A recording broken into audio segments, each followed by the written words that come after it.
waxaan ku salaamayaa dhammaan ugu horeeya gudoomiyaha degmada Dhuusamareeb martida nooga kala imaaday gobolada iyo degmooyinka maamulka Galmudug oo dhammaantood kala matalaya bulshada rayidka ah meelaha sayka ay ku abtirsadaan ka yimaadeen waxaan idin leenahay ku soo dhawaada marka koowaad sida gudoomiyaha uu idin soo dhaweeyay si lamid ah idin leenahay soo dhawaada marka labaad sida boorka ku xusan kulanka qaybtiisa ugu horeyso waxa ku faaqidi doona insha Allah taala oo isku aragti dhaafsan doona habka dib u eegista dastuurka qaabka uu socoto iyo ujeedooyinkeeda waa shaqada ugu badan oo bulshada rayidka looga baahnaan doono haddii la yiraahdo waxa qasab noqon doonta sidaas darteed in saddex arrimood sida ajandaha ku cad aan maskaxdeena inta dhalaalino kadibna aan qodobo ka soo saarno kadibna qodobadaas ayada inta la akhriyo saxaafadii iyo maaragta bulshada inteedii kale la wadaagi doono haddii la yiraahdo qodobka koowaad wuxuu yahay ujeedada kulanka uu yahay aragtida bulshada rayidka sida uu u socdo hanaanka dib u eegista dastuurka waa la wada soconaa gudiyada madaxa bannaan ee dib u eegista dastuurka maxaan ku dhahaa haddii ilaahay ku yiraahdo dhammaan dadka ku howlan dastuurka ummadda Soomaaliyeed ee leedahay sidii loo kuleel gaarka looga bixin lahaa waa la soconaa dastuurka kuleel gaar uu ku jira laga soo bilaabo 2012 ilaa haddeertan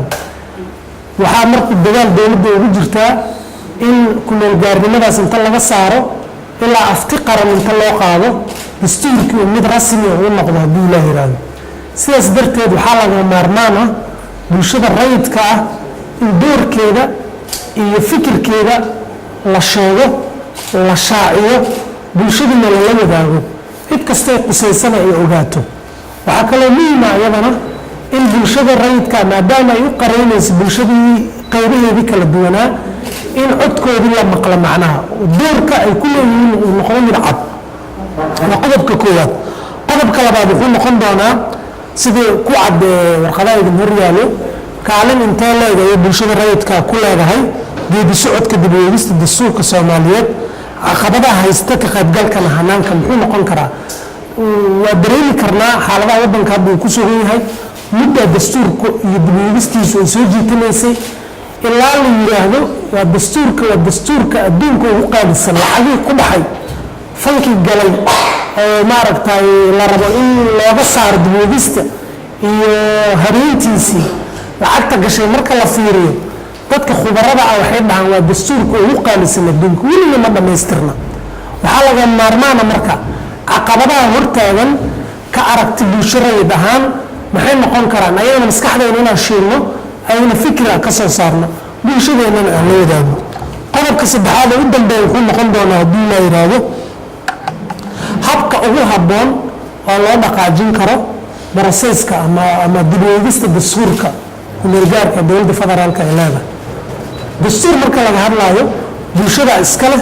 dowladduna waa ilaaliyaheeda ayadaa wardiye ka ah fulintiisii iyo ilaalintiisii laakiin lahaanshihiisa marka laga hadlaayo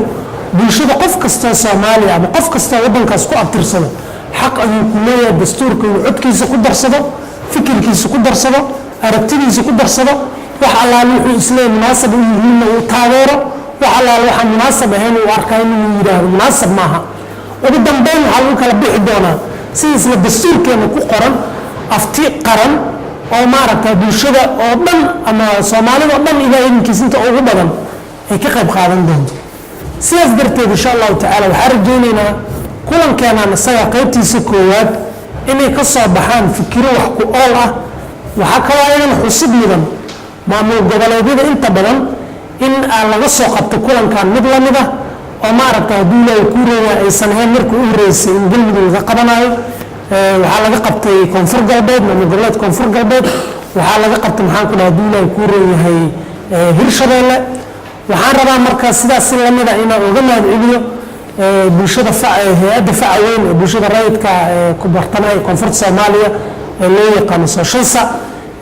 isku xilqaamida iyo mas'uuliyadda iska saartay arrintaas ayada inay maaragtay doorkeeda ay ka qaadato inay maaragtay uu qareemideeda iyo talaadeeda si fiican u muujiso sidaas si la mid ah waxaan rajaynaynaa insha Allah taala hadana bulshada rayidka Galmudug in talaadeenu ay noqoto mid active ah oo bulshada inteedii kalena ay dareemaan waxaa lagama maarmaana marka ugu dambeyntii qof kastoo meeshaan joogo bulshada inteedii kale way fiicnaan lahayd inay kasoo wada qayb qaataan tiro inta ka badan caqli inta ka badan in la keeno laakiin haddana idinka gaarka waxa loo soo xulay waxay tahay in ma aragtaa accesska iyo imaatinka meesha iyo dadku inta badan facilitieska aysan fududayn laba marka maxaa laga maarmaana qof kastoo idin ka mida inuu ugu yaraan 2 qofood 3 qofood maskaxdeedii fikirkeedii ugu istaago haddii la yidhaha matalaadii dadka ugu yaraan ilaa 2 milyan oo qof ku dhawaada 1 milyan iyo bar ku dhawaadada ee bulshada galmudug lagu qiyaasta ma aqaanina badiyo laga yaabaa inay yareeyeen way dhici kartaa oo ku cudur daarana laakiin muhiimaddu maxay tahay dadka aan matalayno matalaadeyna waa inay ka tarjuntaa afkaarta aan meeshan kasoo bandhigi doono haddii la yidhaahdo ugu dambeynta marka war-saxaafadeedkaas sayada guddiyo isu saari doonaa shaqada ugu badan oo la qabanayo furitaanka iyo markii laga yimaado waa group discussion ama shaqo kooxeed kooxaa la kala noqon doonaa waa la doodi doonaa qolada maaragtay ajenda loo dhiiri doonaa